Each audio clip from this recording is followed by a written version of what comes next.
साथियों, गृहस्थ जीवन की सफलता। गृह लक्ष्मी की प्रतिष्ठा पुस्तक से पृष्ठ 14।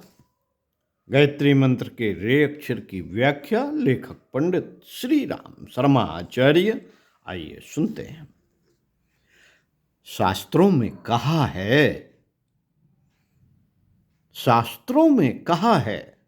कि न गुह्यम मित्याह गृहिणी ग्रहम मुच्यते।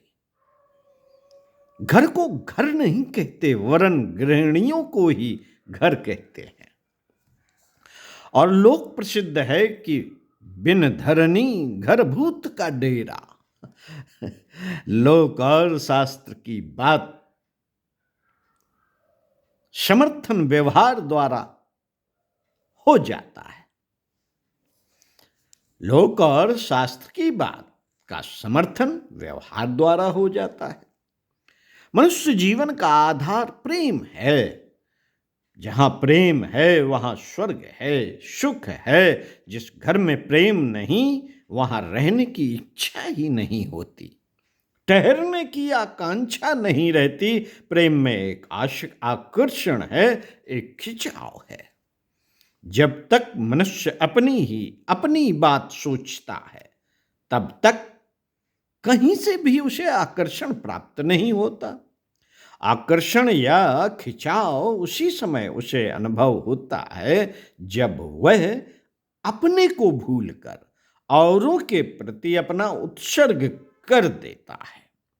जब स्वार्थ को खत्म करके परम स्वार्थ की शरण लेता है।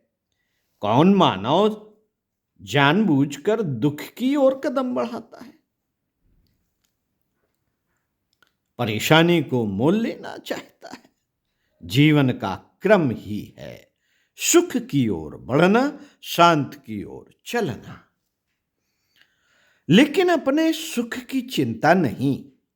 जब तक दूसरों के सुख की चिंता न होने लगे, तब तक सुख पास नहीं आता। इसी से तो हम कहते हैं कि दूसरे के लिए त्याग करना ही मानव का परम स्वार्थ है। दूसरे के लिए त्याग करना ही मानव का परम स्वार्थ है। दूसरे के लिए सुख खोजने की प्रवृत्ति उत्पन्न करने से अपने लिए सुख पाने का राजपथ तैयार किया जाता है। इस प्रवृत्ति का जनक है गृहस्थ जीवन। वह एक ऐसी पाठशाला है जहां इस हाथ देकर उस हाथ पाने की तात्कालिक शिक्षा प्राप्त होती है। विवाहित जीवन के लिए एक नारी को पराये घर से लाते हैं और अपना घर और उसकी ताली कुंजी दे देते हैं। तो ठंडी सांस लेते हैं, उसे उस घर की मालकिन बना देते हैं। मालकिन बना देने पर ही मानवीय सुख की शुरुआत कर देते हैं। और तब फिर पुरुष का सारा व्यापार अपने लिए न होकर उस नारी के लिए होता है, जो कि अपनी नहीं थी, पर जिसके लिए सब कुछ उत्सर्ग कर दिया गया। घर लाई हुई नारी को सुखी रखना एकमात्र यही कर्तव्य पुरुष का रह जाता है।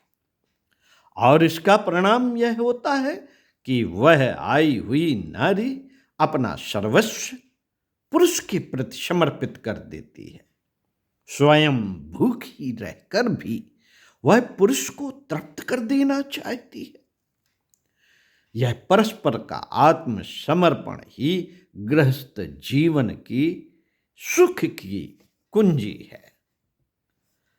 साथियों, परंतु यह सुख उस समय मिट्टी में मिल जाता है जब एक दूसरे के प्रति त्याग की भावना समाप्त हो जाती है या समाप्त होने के लिए कदम बढ़ाती है। जब एक दूसरे को शंका की नजर से देखते हैं या एक दूसरे को अपने अधीन रखने के प्रयत्न में लग जाते हैं, आप जानते हैं इसमें कौन सी भावना काम करने लगती है? यह भावना होती है दूसरे को कम देना। यह भावना होती है दूसरे को कम कर देना। अगले वीडियो में बताएंगे आपको इसी संबंध में। लाइट चली गई।